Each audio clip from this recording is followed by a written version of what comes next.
अस्सलामुअलैकुम, मैं हूं आपका दोस्त और आप देख रहे हैं मिस्टर प्लीडर। आज ये हमारी सीरीज़ का पार्ट नंबर 3 है।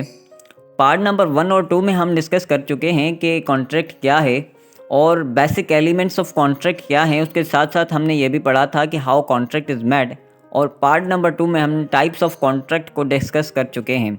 आज ये हमारा इस सीरीज़ का पार्ट नंबर 3 है, जिसमें हम कॉन्ट्रैक्ट एक्ट को स्टार्ट करने जा रहे हैं। आज का हमारा ये वीडियो सेक्शन नंबर 3 से स्टार्ट है, क्योंकि सेक्शन नंबर 1 और 2 में सिंपल बताया गया है। सेक्शन 1 ये कहता है कि टाइटल क्या है इस एक्ट का, या टाइटल का मतलब होता है कि इस एक्ट का नाम क्या है। तो उस पूरे एक्ट का नाम है द कॉन्ट्रैक्ट एक्ट 1872 और ये कहाँ पे अप्लाई होता है, तो ये पूरे पाकिस्तान में अप्लाई होता है। अगर इंडिया की बात करें तो वो पूरे इंडिया में अप्लाई होता है। तो ये जस्ट सेक्शन नंबर 1 में ये टाइटल और एक्सटेंशन बताई गई है। सेक्शन नंबर 2 में कुछ डेफिनेशंस बताई गई थी कि ऑफ़र क्या होता है, ऑफरी क्या होता है, प्रपोज़ल क्या होता है, प्रॉमिस क्या होता है, प्रॉमिसर कौन होता है, प्रॉमिसी कौन होता है। तो ये जस्ट डेफिनेशंस डिस्कस की गई थी। हमारा आज का वीडियो सेक्शन नंबर 3 से स्टार्ट होता है।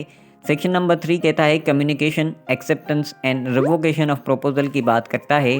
कम्युनिकेशन नंबर डेफिनेशन में 1 में ये कहता है कि the communication is the act of giving, receiving और शेयरिंग इन्फॉर्मेशन, यानी कोई भी इन्फॉर्मेशन हो जिसको रिसीव करें, दें या लें, ऐसी कम्युनिकेशन को, ऐसे एक्ट को कम्युनिकेशन बोला जाता है।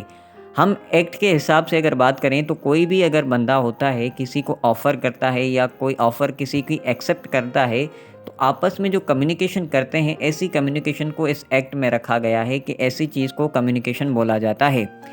उसके बाद सेक्शन बोल रहा हूँ, ये एक्सेप्टेंस है। एक्सेप्टेंस क्या होती है, तो एक्सेप्टेंस का मतलब होता है कि किसी भी ऑफ़र को जो है वो एक्सेप्ट करना, कबूल करना। कहता है द एक्ट ऑफ टेकिंग और रिसीविंग समथिंग, यानी किसी भी चीज़ को लेना या कबूल करना, ऐसी चीज़ को एक्सेप्टेंस जो है वो बोला जाता है। उसके बाद है रिवोकेशन ऑफ प्रपोजल। रिवोकेशन का मतलब ये है कि रिवोकेशन इज़ द विड्रॉल और कैंसिलेशन ऑफ समथिंग। रिवोकेशन का सिंपल मतलब होता है कि किसी भी चीज़ को जो है वो विड्रॉ करना या कैंसिल करना, उसको मतलब होता है रिवोकेशन। प्रपोज़ल यानी अगर कोई अपने ही प्रपोज़ल को रिवोक करता है, अपने ही प्रपोज़ल यानी ऑफ़र किसी को दी, इससे पहले कि वो अगला बंदा उसको एक्सेप्ट करे, उससे ही पहले ये अपनी ही प्रपोज़ल को कैंसिल करता है, तो उसको रिवोकेशन ऑफ प्रपोज़ल बोला जाता है। तो सिंपली ये है सेक्शन 3, जिसमें कम्युनिकेशन, एक्सेप्टेंस और रिवोकेशन ऑफ प्रपोज़ल जो है वो बताया गया है। उसके बाद सेक्शन नंबर 4 है, जिसमें कम्युनिकेशन व्हेन कंप्लीट की बात करता है कि एक कम्युनिकेशन कब कंप्लीट होती है।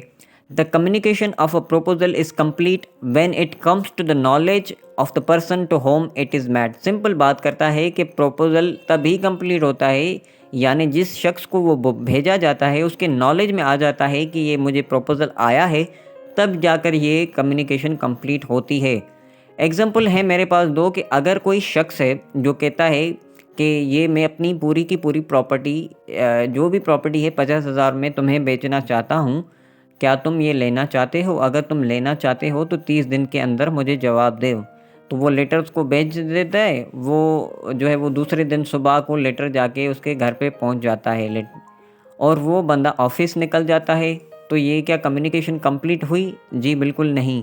वो जब ऑफिस से शाम को वापस आएगा, वो लेटर देखेगा, पढ़ेगा, तब जाके ये कहेंगे कि कम्युनिकेशन अब कंप्लीट हो गई।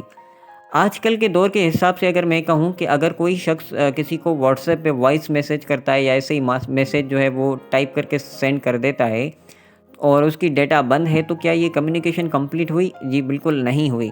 वो जब डेटा अपनी ऑन करेगा, मैसेज उसका पढ़ेगा, उसके बाद ही हम कहेंगे कि ये कम्युनिकेशन अब जाकर कंप्लीट हुई।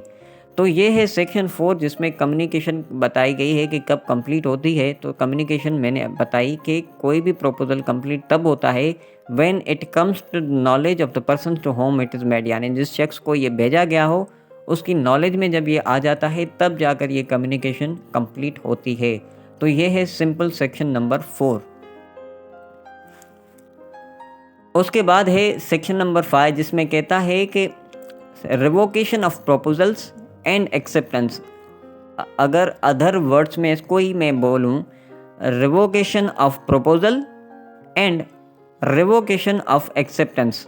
अब revocation of proposal and revocation of acceptance क्या होता है, मैंने रिवोकेशन ऑफ प्रपोजल पहले भी इसी वीडियो में बताया कि कोई शख्स अगर ऑफ़र किसी को करता है, जैसे मैं अगर कहूँ आपको कि मैं अपनी प्रॉपर्टी पूरी 50,000 में बेचना चाहता हूँ, आपको लेटर लिखता हूँ और अगर आपको ये मंज़ूर है तो मुझे 30 दिन के अंदर जवाब दें, तो ये मैंने आपको ऑफ़र कर दी।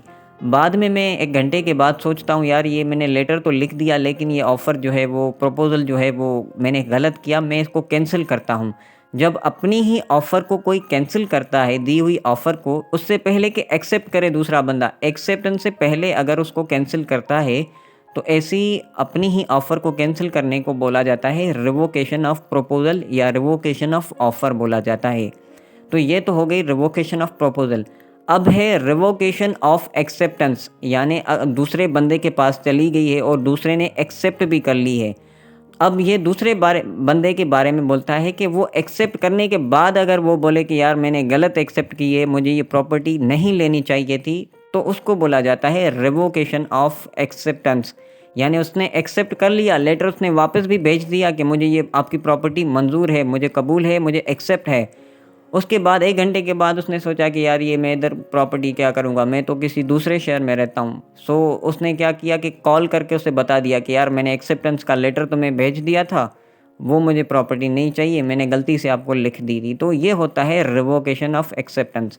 ये रिवोकेशन ऑफ प्रपोज़ल वही बंदा करता है जिसने ऑफ़र की हो, और रिवोकेशन ऑफ एक्सेप्टेंस तो वो करता है जिसने वो ऑफ़र जो है वो एक्सेप्ट की है। तो ये है सिंपल सेक्शन नंबर 5, जिसमें यही बताता है कि a proposal may be revoked at any time before the communication of its acceptance is complete. यानी कम्युनिकेशन कंप्लीट होने से पहले एक्सेप्टेंस की कम्युनिकेशन भी वैसे ही होती है, ऑफ़र की कम्युनिकेशन भी वैसे ही होती है जैसे सेक्शन नंबर 4 में हम डिस्कस कर चुके हैं कि कब कंप्लीट होती है, बट नॉट आफ्टरवर्ड। लेकिन उसके बाद अगर कम्युनिकेशन कंप्लीट हो जाती है तो उसके बाद आप रिवोक नहीं कर सकते। तो ये है सेक्शन नंबर 5। इसमें 2 एग्जांपल्स भी दिए गए हैं, एक में रिवोकेशन ऑफ प्रपोजल का एग्जांपल है और दूसरे में रिवोकेशन ऑफ एक्सेप्टेंस का एग्जांपल दिया गया है। उसके बाद है रिवोकेशन हाउ मेड। अगर रिवोकेशन होती है तो वो किस तरीके कार से जो है वो रिवोकेशन होती है, यानी कौन कौन से ऐसे मेथड हैं जिससे रिवोकेशन हो जाती है, ये सेक्शन नंबर 6 बोलता है। A proposal is revoked by the notice of the revocation by the proposer to other party. Simple बात करता है कि प्रपोजल नोटिस के ज़रिए भी हो सकता है, अदर पार्टी को देकर नोटिस कि भाई हम ये आपके ये ऑफ़र है या एक्सेप्टेंस है, हम इसको रिवोक करते हैं, बाय नोटिस भी हो सकता है। By the lapse of time prescribed in such proposal for its acceptance. यानी जैसे मैंने कहा कि अगर आपको ये कबूल है ऑफ़र तो मुझे 30 दिन के अंदर जवाब दें, और वो 30 दिन के अंदर जब जवाब नहीं देता तो ये भी ऑटोमेटिकली रिवोकेशन समझा जाता है कि उसने कबूल नहीं की, ये कैंसिल हो गई। बाय द डेथ और इंसेनिटी ऑफ द प्रोपोजर। यानी थर्ड में ये बताता है कि जो प्रोपोज़र है जिसने प्रपोज़ल दिया था उसकी डेथ हो जाए या वो पागल हो जाए, इंसेनिटी में आ जाए, तो उसके नतीजे में ये ऑफ़र जो है वो रिवोक हो जाती है। तो ये लिस्ट है पूरी, by the notice, by lapse of time, by death और बाय इंसेनिटी। ये 4 चीज़ें हैं जिसमें ये ऑफ़र या कोई भी प्रपोज़ल जो है वो रिवोक हो जाता है।